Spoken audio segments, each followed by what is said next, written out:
Hello, so in this problem we're given a positional vector. R of t is equal to 3 cosine t, 3 sine t, 5t. And they want us to find the unit tangent and then unit normal vectors at the value t equals 0. So I kind of start with my definition. Definition of a unit tangent vector is the velocity vector divided by the magnitude of the velocity vector. So to find the velocity vector, we're going to take the derivative of that positional vector. So that's what I'm going to start with. So to take the derivative, I would get negative 3 sine t, then 3 cosine of t, and then just 5. So there's my derivative. But I also need the magnitude of this.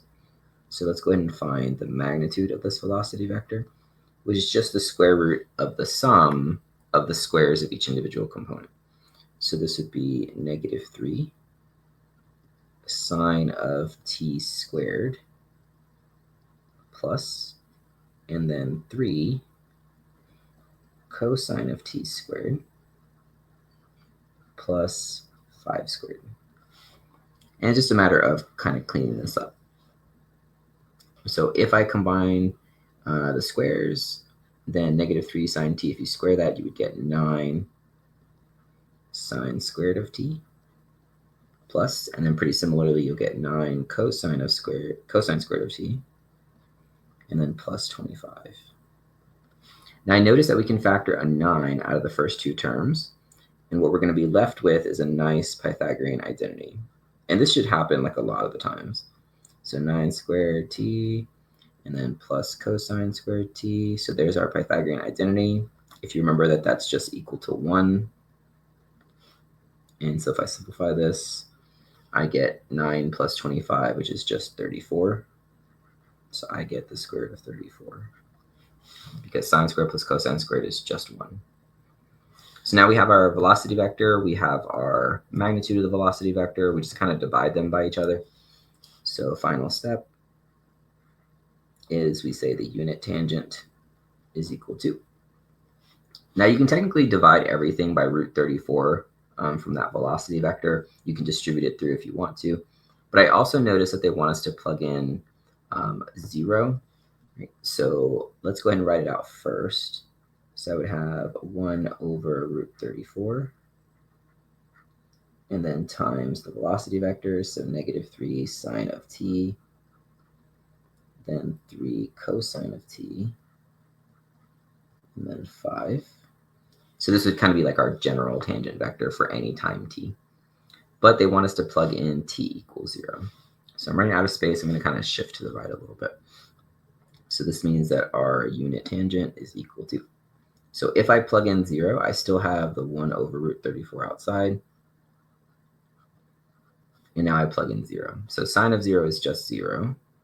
Cosine of 0 is 1 times that 3 in front is going to give me a 3, and then 5. So if you want to distribute that root 34 on the bottom across your vector, you're more than welcome to. I'm just going to kind of leave it this way, though. Now to find the unit normal, the process is pretty similar.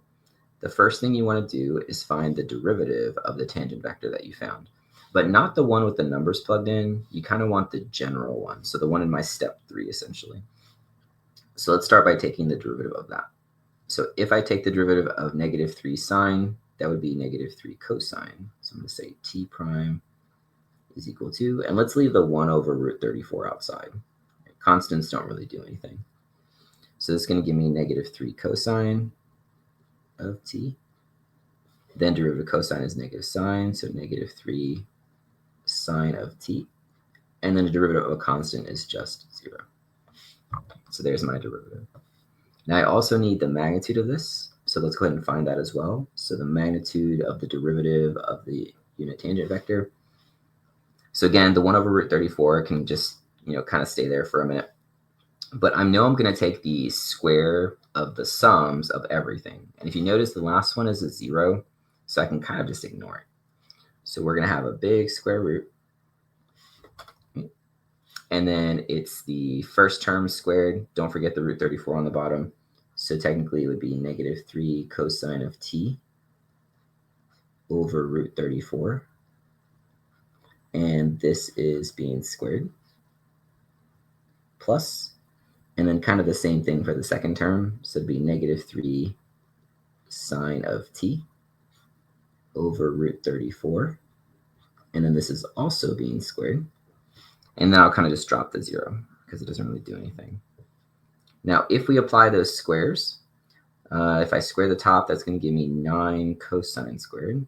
So 9 cosine squared of t. And then on the bottom, the square root and the square kind of just cancel out, so you get 34.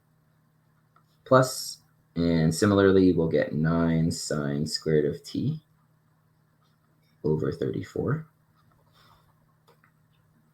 And then kind of the same thing that happened when we found the unit tangent vector.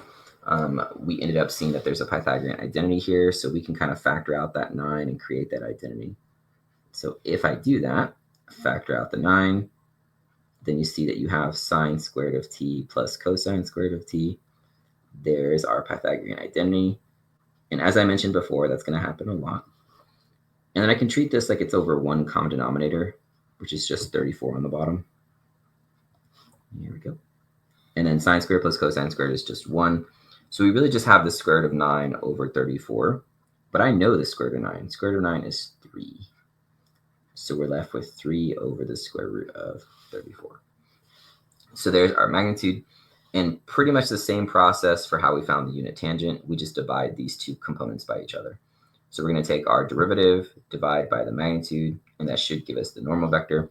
Again, I'm running out of space, so I'm going to move up to the top. So n is equal to, all right, so this is going to give me 1 over root 34. And then we would put our derivative of our tangent. But don't forget that we're trying to plug in numbers. We're trying to plug in t equals 0. So let's plug in 0 at the same time. So if I plug in 0, cosine of 0 is 1. So I would get negative 3. Sine of 0 is 0. And then we still have that 0 on the end.